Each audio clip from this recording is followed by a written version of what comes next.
ताज्या बातम्यांसाठी ABP माझाला subscribe करा आणि बेल आयकॉन प्रेस करा।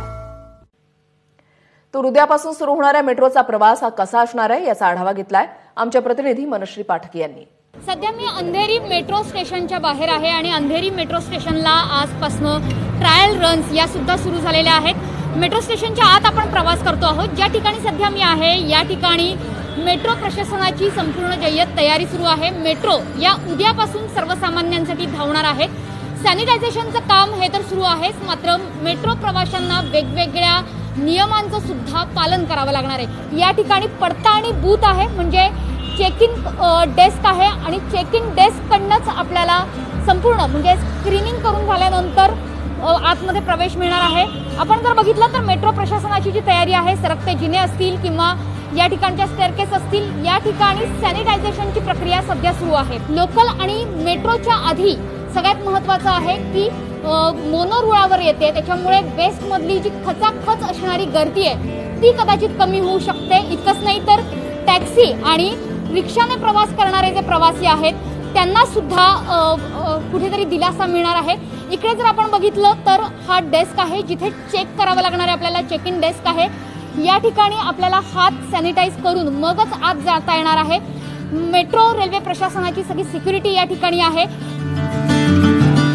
लॉकडाऊन नंतर सुरू होणाऱ्या मेट्रोची ट्रायल रन आपण करतो आहोत आणि आता आपण बघणार आहोत की मुंबई मेट्रोत प्रवास करताना तुम्हाला कोणकोणत्या नियमांचं पालन करावं लागणार आहे। अर्थात मुंबई मेट्रोचा प्रवास करताना आता प्लास्टिक टोकन वापरलं जाणार नाहीये, तर प्लास्टिक टोकनच्या ऐवजी QR tickets, paper QR tickets किंवा डिजिटल तिकीट, स्मार्ट कार्ड यांचा वापर करावा लागणार आहे। जी सीटिंग अरेंजमेंट आपण बघतो आहोत की एक आड एक सीट सोडूनच तुम्हाला इथे बसावं लागणार आहे, ज्यामुळे अल्टरनेट सीटिंग अरेंजमेंट आहे। ज्या ठिकाणी उभ्यानं प्रवास करायचा आहे इथे मार्किंग दिलेले आहेत, याच ठिकाणी उभं राहून तुम्ही प्रवास करू शकता।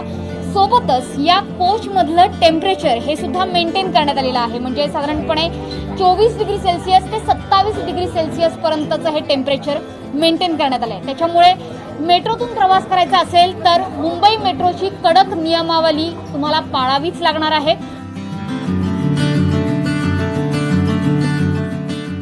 मेट्रोची जी प्रवेशद्वारं आहेत, म्हणजे मेट्रो खुली होण्याचा आणि मेट्रोची दारं बंद होण्याचा जो कालावधी असतो तो आतापर्यंत केवळ 20 ते 30 सेकंदांचा होता, मात्र आता हा कालावधी वाढून 30 ते 60 सेकंदांचा केला जाणार आहे। आणि त्यासोबतच जी टर्मिनस स्टेशन असणार आहेत म्हणजे वर्सोवा आणि घाटकोपर या ठिकाणी हे दरवाजे 120 ते 180 सेकंद खुले राहणार आहेत। दिवसभरात 200 फेऱ्या होतील मेट्रोच्या आणि एका फेरीमध्ये म्हणजे एका ट्रिपमध्ये जास्तीत जास्त 300 प्रवासी प्रवास करू शकणार आहेत। त्याच्यामुळे दिवसभरात केवळ 60,000 प्रवासी मेट्रोतून प्रवास करतील। इतर वेळी म्हणजे लॉकडाऊनच्या आधी हीच संख्या 5 लाखांपर्यंत होती। त्यामुळे मर्यादित प्रवासी संख्या हे आता मेट्रोचं लक्ष असणार आहे। सगळ्यात महत्त्वाचं मुंबईकरांनो, मेट्रोचा हा प्रवास ही तुमची लिटमस टेस्ट आहे। लोकल प्रवास सुरू करायचा असेल तर मेट्रोची आणि मोनोची ही नियमावली पाळणं हे अत्यंत गरजेचं आहे। जर ही नियमावली पाळली गेली नाही तर लोकल सेवा सुरू व्हायला कदाचित आणखी विचार करावा लागेल, त्यासाठी वेळ घ्यावा लागेल। त्यामुळे मेट्रोने प्रवास करताना कडक नियमावलीचं पालन करणं हे आता बंधनकारक असणार आहे। कॅमेरामन प्रशांत पाठक, एबीपी माझा, मुंबई।